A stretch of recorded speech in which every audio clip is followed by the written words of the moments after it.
اور دوسرا آپ نے ارشاد فرمایا کہ یہ وہ رات ہے جس رات میں اللہ رب العزت اپنی تمام مخلوق کی مغفرت اور بخشش کر دیتا ہے۔ کوئی بھی ایسا نہیں رہتا جس کی مغفرت نہ ہو، جس کی بخشش نہ ہو، لیکن کچھ لوگ آپ نے فرمایا ایسے ہیں کہ جن کی اللہ رب العزت اس رات بھی مغفرت اور بخشش نہیں کرتا۔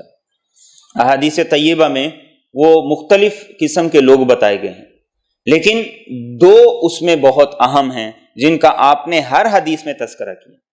ایک آپ نے فرمایا جو آدمی مشرک ہو، اللہ رب العزت اس رات میں اس کی مغفرت اور بخشش نہیں کرتا۔ شرک یہ مومن کی نہ شان ہے، نہ مومن کر سکتا ہے، نہ سوچ سکتا ہے کہ میرے رب کے ساتھ کسی اور کو شریک کیا جائے۔ لیکن دوسری بات وہ میرے اور آپ کے لیے بڑی اہم ہے۔ آپ نے فرمایا او مشاحن، جس کے دل میں کسی کے بارے میں بغض ہے، میل ہے، کینہ ہے، اللہ رب العزت اس کی اس رات مغفرت اور بخشش نہیں کرتا۔ اللہ رب العزت کہتے ہیں کہ اس رات میں اس کی مغفرت اور بخشش نہیں، اور صرف اس رات میں نہیں، جب ہفتہ وار میرے اور آپ کے اعمال سوموار کے دن اور جمعرات کے دن اللہ کی بارگاہ میں پیش ہوتے ہیں تو اللہ کہتے ہیں کہ دیکھو کون کون لوگ ایسے ہیں کہ جن کے دلوں میں کسی کا بغض ہے، عناد ہے، تو فرشتے کہتے ہیں یہ لوگ ہیں، اللہ کہتے ہیں ان کی فائلیں الگ کر دو، ان کے لیے کوئی معافی نہیں۔ اور جب شب برات آتی ہے تو اللہ کہتے ہیں ساری مخلوق کی مغفرت کر دوں گا لیکن اس کی نہیں کروں گا جس کا دل پاک نہیں ہے، جس کا دل صاف نہیں۔ اور پھر رمضان کے مہینے کے اندر جس وقت لیلۃ القدر ہوتی ہے، اس میں بھی اللہ کا یہی فیصلہ ہے کہ اس رات میں میں ہر ایک کو معاف کر دوں گا لیکن جس کا دل صاف نہیں ہے اس کو معاف نہیں کروں۔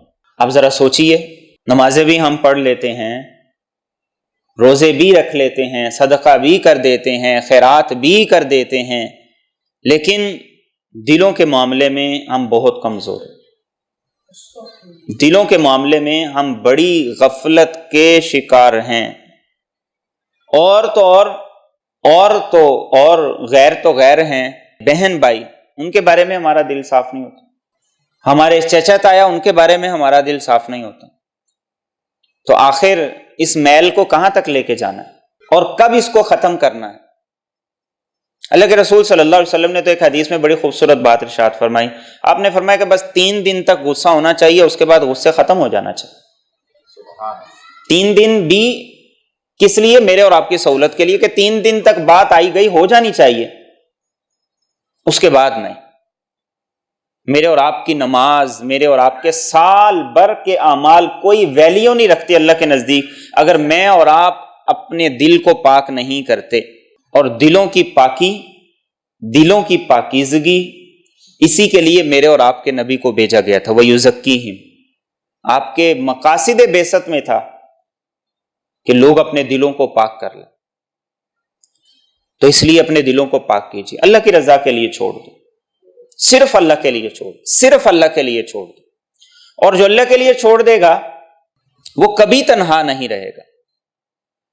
دنیا داری ہے، کسی نے بڑے سے بڑا بھی نقصان کر دیا ہے، آپ اللہ کے لیے چھوڑ دیں، آپ اپنا معاملہ اللہ پر ڈال دیں، بس۔ لوگوں کے لیے ہم کتنی قربانیاں دیتے ہیں، تو اللہ کے رسول صلی اللہ علیہ وسلم نے صرف یہی فرمایا، یا کوئی اور بات نہیں، بالکل کسی نے زیادتی کی ہے، 100% کی ہے، کوئی شک نہیں، اور ایک بار نہیں بار بار کی ہے، اور یہ بھی نہیں کہ وہ باز آ گیا، وہ اب بھی باز نہیں آ رہا، وہ اب بھی لگا ہوا ہے، وہ اب بھی باز نہیں آ رہا، لگا ہوا ہے، کر رہا ہے۔ لیکن میرے اور آپ کی نجات اسی میں ہے کہ ہم اپنے دل کو صاف کریں۔ وہ اللہ کے ہاں پکڑا جائے گا، اس سے سوال ہوگا، اس سے پوچھا جائے گا، لیکن میرے اور آپ کی نجات اسی بات میں ہے کہ ہم اپنے دل کو صاف کریں۔ تو اللہ کے رسول صلی اللہ علیہ وسلم نے فرمایا ہر ایک کو اللہ معاف کر دیں گے، اس رات میں ساری مخلوق کو معاف کر دیں گے، لیکن ان لوگوں کی فائلیں اللہ الگ کروا دیں گے، ان لوگوں کی طرف نظر ہی نہیں ہوگی کہ یہ اہل ہی نہیں ہے، اہلیت ہی نہیں رکھتے، یہ میرٹ پہ پورا اترتے ہی نہیں ہے، تو کیسے معاف کیا جائے؟ تو اس لیے اپنے دلوں کو صاف کریں، بار بار صاف کریں، اور اللہ سے بھی یہ دعا کریں کہ اللہ ہمارے دلوں کو صاف کر دے۔